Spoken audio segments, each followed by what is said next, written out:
n'o ye sɛbɛnnikɛlaw journalistes ka ɲɛmɔgɔ TV5 la France Média dɔ don a ko depuis guerre daminɛna Sahel kɔnɔ Mali dama tɛ dɛ Sahel a ka ca san 10 ye bi ko ni ɲɔgɔnna fagali jugu ma deli ka kɛ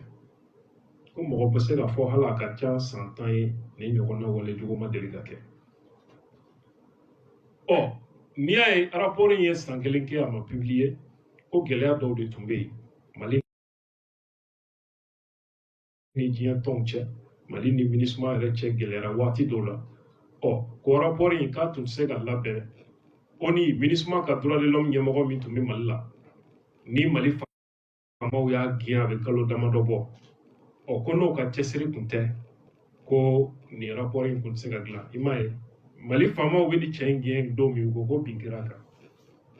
nin y'ale de ka baara ye ko yala ni wale jugu in bɛ se ka jate crime de guerre ye wa a ko siga t'a la crime de guerre de kɛra ko sɔrɔsiw kana don dugu kɔnɔ u ma mabɔ mɔgɔ la u ni maa o maa mana bɛn u b'o faa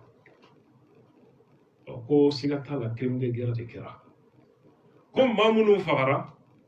ko dalilu bɛɛ de bɛ rapport in kɔnɔ quoi dalilu bɛɛ de bɛ yen ko maa minnu ni olu ye seerew ye o seerew tɔgɔ fɔra k'u jamu fɔ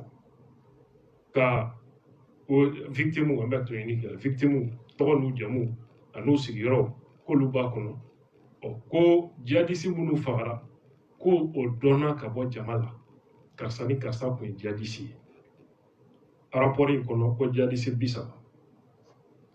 ko jaw ni fɛnw bɛɛ bɛ yen u y'a ɲininka ko yala nin rapport min bɔlen filɛ nin ye yala ko nin bɛ Asimi ka fanga tɔgɔ tiɲɛ wa yala nin bɛ se ka Asimi ka fanga a nagasi wa rapport laɲini ye nin rapport laɲini ye nin a ko a ka jugu ka tɛmɛ fanga mankutu kan wale jugu de kɛra wale jugu in kɔnɔna la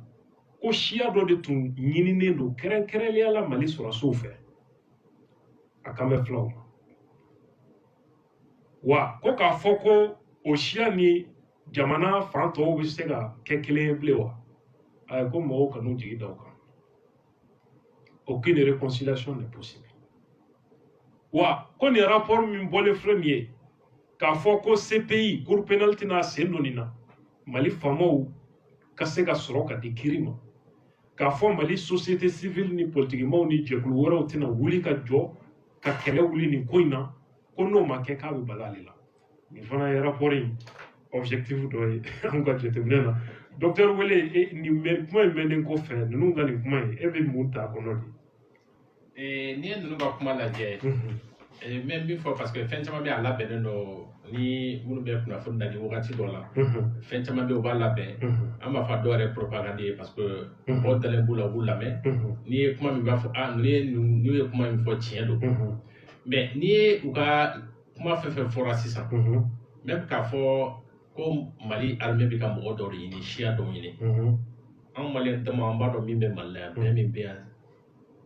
kuma tɛ se k'an siya hakili ɲagami u bɛ ka siya fɛn fɛn fɔ siya in bɛ fan bɛɛ ni ko bɛ siya ni ɲɔgɔn cɛ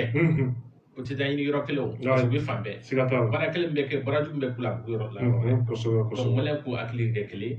nin ye kuma ye ka Maliyɛnw bila ɲɔgɔn na ensuite kuma dɔw wɛrɛ bɛ yen u b'a fɔ ko tɔn minnu b'an bolo n'o ye parti tɔn ni société civile ye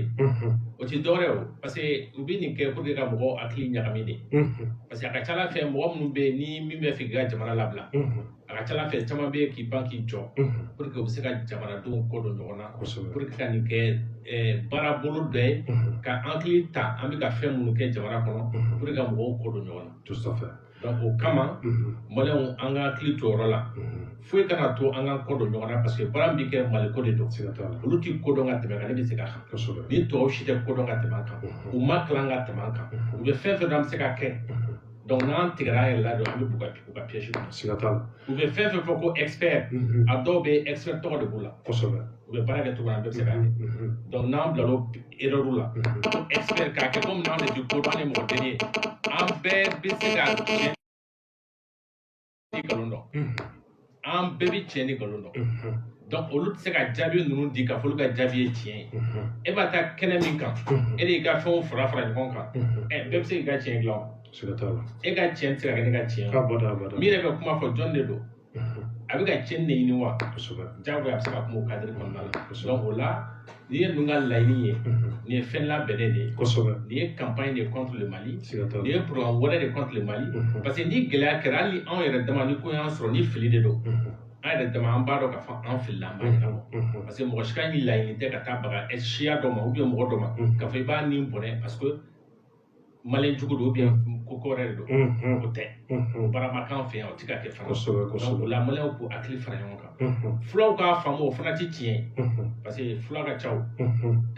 Bamakɔ falen don fula la o Sikaso falen b'a la o Kayi falen b'a la o est ce que mɔgɔ sera o ma donc n'i y'a kɛlen an ka hakili kɛ kelen ni fili de don ni min don an yɛrɛ k'a ɲɛnabɔ ni ɲɔgɔn cɛ u k'u dabɔ an ka Maliko la an ka baara kɛ o kɔni kuma in ni TVSN bɔra k'a fɔ mura ko in na ko siya dɔ de tun ɲinilen bɛ kɛrɛnkɛrɛnnenya la wa ko siya ko ni anw tɔw tɛna kɛ kelen ye bilen k'an tɛna se ka bɛn bilen depuis 2019 français général dɔ bɛ nin baara kan n'o ye général Jean-Bernard Binatel a ko mun la situation ne se stabilisera que si Bamako consent à faire évoluer les statuts de l'Azawad car les Touaregs et les Peuls refuseront toujours de se soumettre aux Noirs du Sud. Comme Mali te basigi abada, foni Mali fanga sona Azawad koma, ka sobe ke Touaregu ani Flaw, ko lutna jena e fio, fima munu be Mali Sudi fe olu kumara. Comme si Nord te fimate Nord la quoi. Comme si Flaw be jema e quoi. Donc, les Français général donc o hakilina kelen de nalen filɛ nin ye rapport in kɔnɔ ni français médiaw bɛ ka kuma répété ka taa fɛ. parce que nin ye bɛɛ comme an y'a fɔ cogo min na ko labɛnnen don. n'i ye Mali yɛrɛ jate minɛ an m'a yɔrɔ si k'a fɔ fulaw bannen bɛ k'a fɔ ka ban comme on dit finman ka mara ma o. abada fula yɛrɛ bɛɛ tɛ jɛman ye. voilà fula bɛɛ tɛ jɛman ye hali sigi la ni fula nana a b'a ka baara kɛ a bɛ taa. village la chef de village bɛ yen même k'a dama o b'a yira k'a fɔ mais i tun ye o sɔsɔli la o kɛlɛ la o donc o n'a ɲɔgɔnna caman o b'a yira k'a fɔ u ti ko dɔn min ye papier général min ye kuma min fɔ a ti Mali yɛrɛ dɔn u b'u sigi u bɛ fɛnw sɛbɛn parce que i mana kalan i b'a fɔ ko mun don dɔnnibɔkɛlaw don k'a sɔrɔ a caman bɛ yen a bɛɛ an ka faamuyaliw la a tubabu caman bɛ yen u b'o baara de kɛ a jamana caman bɛ yen u b'o baara de kɛ hali n'u bilala ka na an fɛ yen u b'an bila fili la u bɛna kun bɛna dɛmɛ minnu kɛ a bɛɛ k'an bila fili la i b'a 90% ta a kɛmɛ a 90 an bolo dɛmɛ gouvernement institution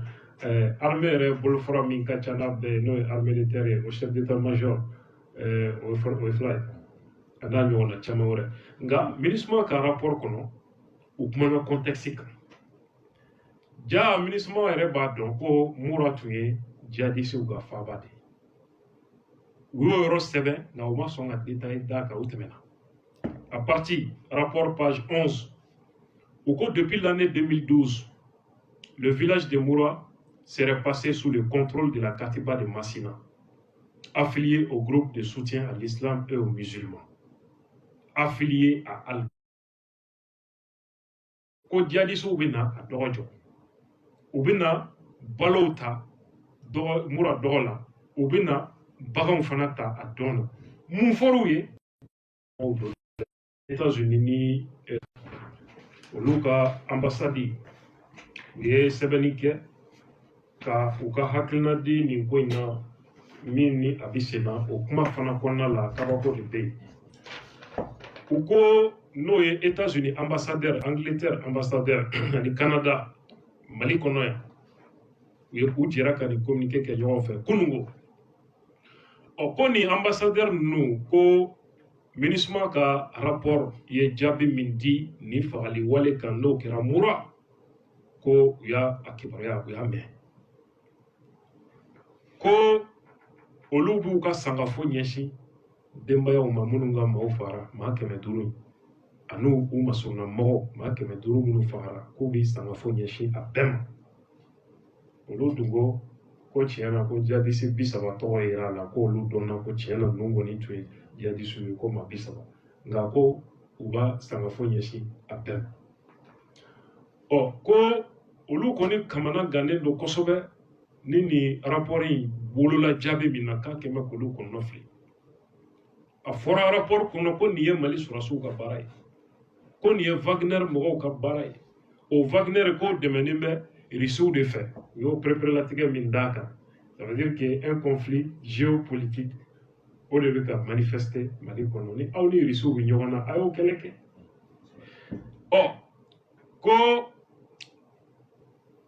ni dankari wale minnu filɛ nin ye ka ko fɔ k'a tiɲɛtigiyalen don c'est clair k'a tiɲɛtigiyalen don donc ninnu bɛ ka kuma ka rapport dɔ dɛmɛ rapport yɛrɛ min bɛ siga la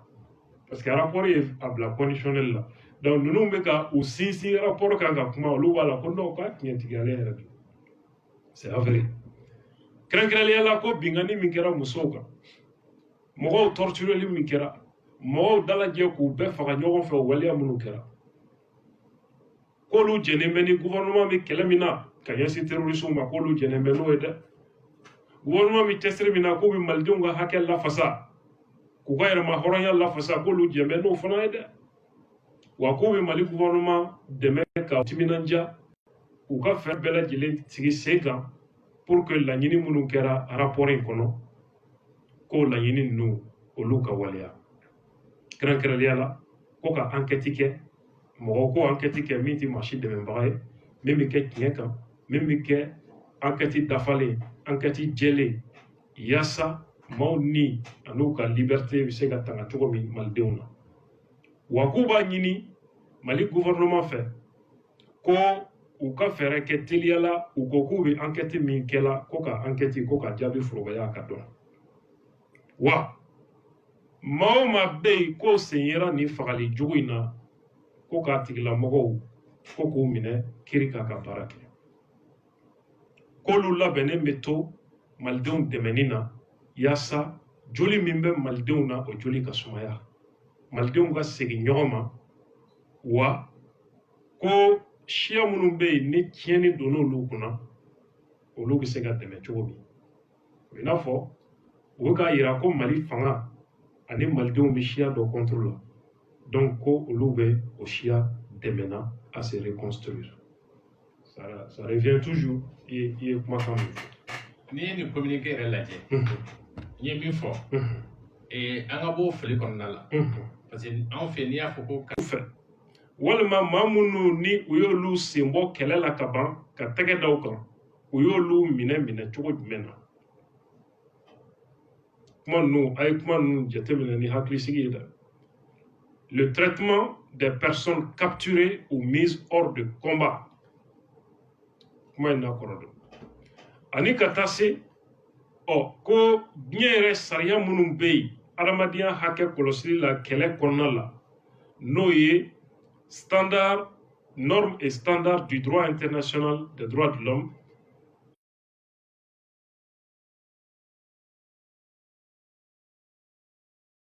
olu fana ko dankari wale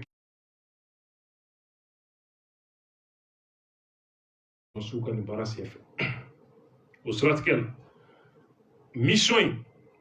u ka jaabi kɛra mun ye ko maa 100 jate caman olu de bɔnɛna u ni na k'a daminɛ mars kalo tile 27 ka na mars kalo tile 31 na salon Mali sɔrɔsiw ka murataga sababu la o kɔfɛ ka kɛɲɛ ni kunnafoniw ye minnu farala ɲɔgɔn kan ka u vérifier ka tila ka u sɛmɛntiya nin kulu in fɛ au commissariat des Nations Unies aux droits de l'homme olu ye sariya minnu lamɛn ko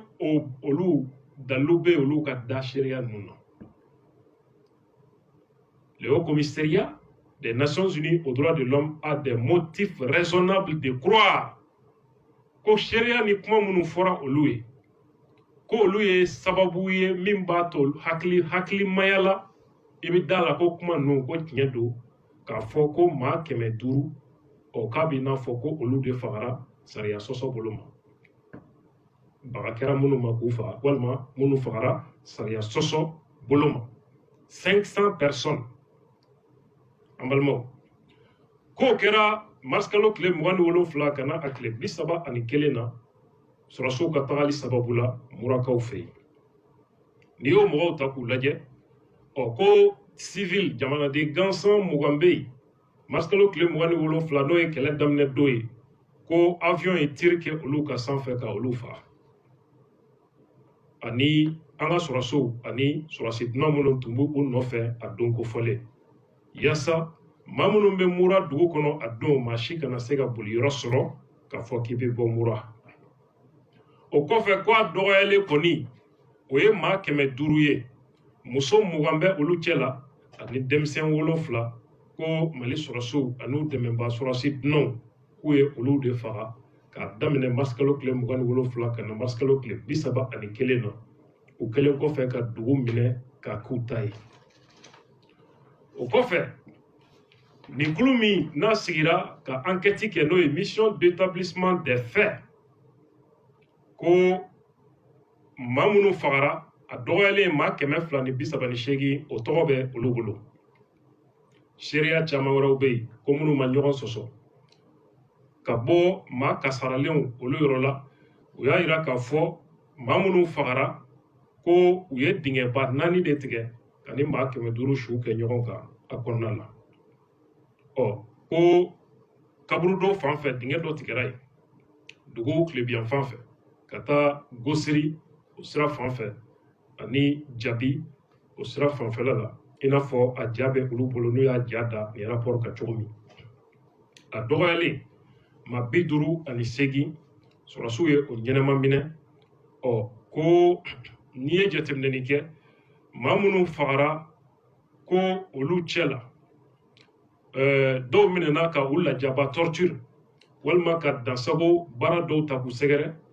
o kɔfɛ kunnafoni jɔnjɔnw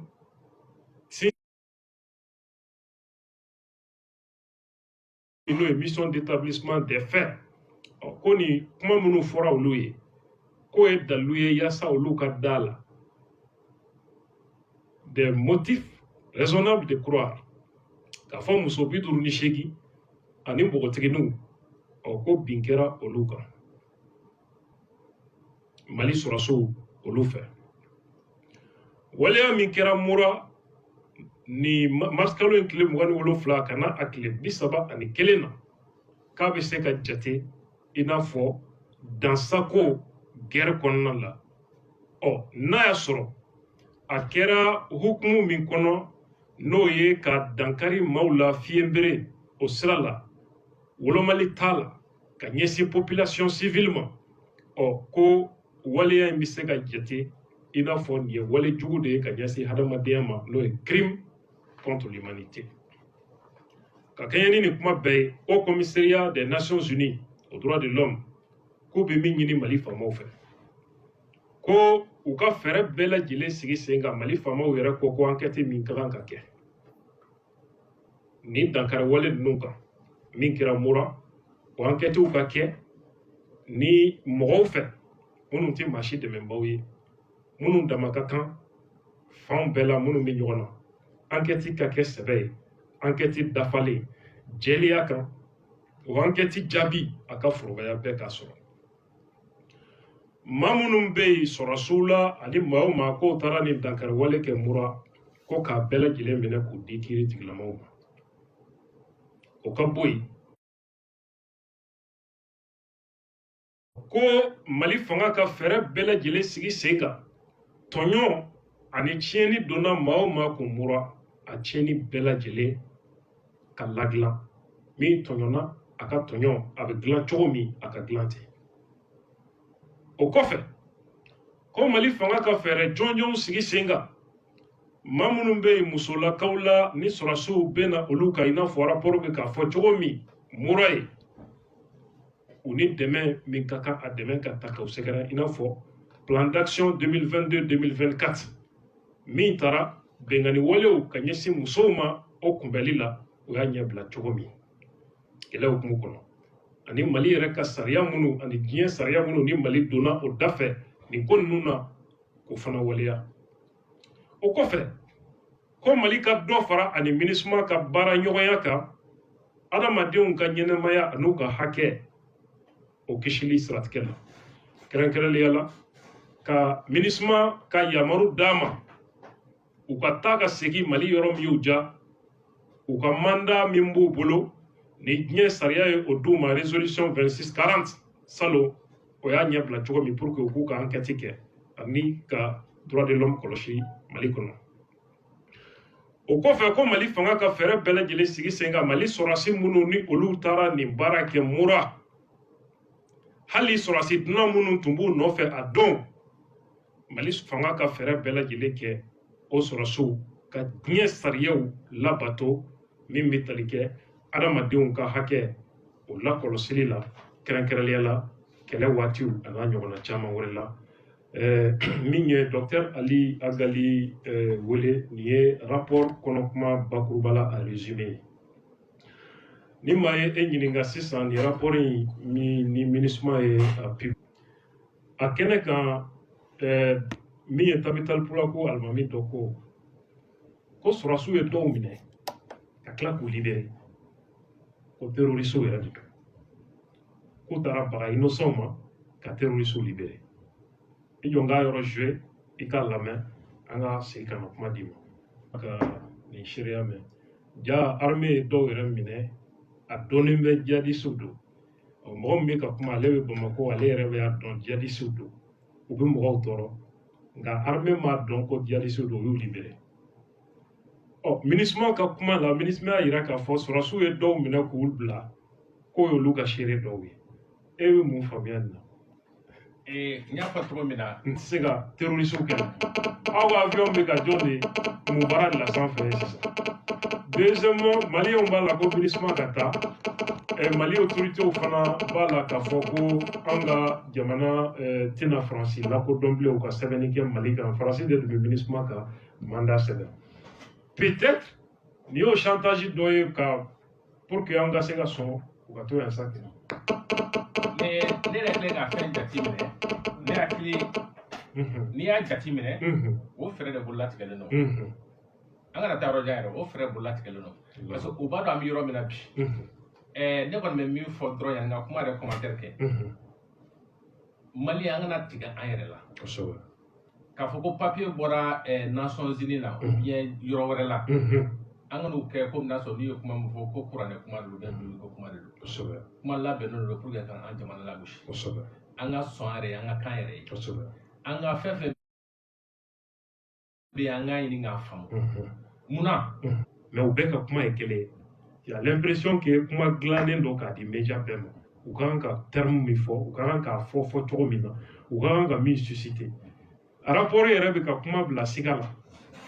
parce que verbe bɛɛ bɛ conditionnel la jalakili fɛn fɛn bɛ yen a bɛɛ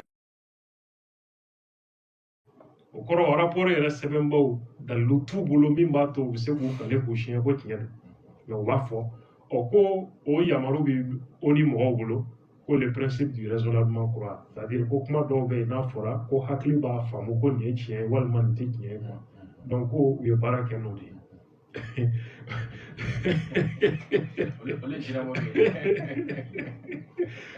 donc Faransi médiaw a b'an hakili jigin Nigéria Biafra guerre ni Faransi mago jɔra ka diɲɛ wuli ka bila pour que jamana ka tila u ye médiaw fara ɲɔgɔn kan cogo min k'u k'a fɔ ko génocide de bɛ ka kɛ Nigéria peuple contre la fanga fɛ donc ni u ka journaux bɛɛ y'a titre ta journal Le Monde fɔlɔ de y'a titre tɔw bɛɛ y'a ta o nɔfɛ kɔfɛ u yɛrɛ nana yira u y'a nkalon dilan cogo min bon Faransi médiaw bɛ nin o kelen na nin ko in kunna Musa Jamuntɛnɛ min ye TV5 mɔgɔw sigira u ka expert baw ni a ɲɔgɔnnaw kuma min b'u da docteur an k'o lamɛn an ka segin ka na kuma d'i ma ka sɔrɔ ka don rapport in analyse kɔnɔ en profondeur pour que mɔgɔw k'a dɔn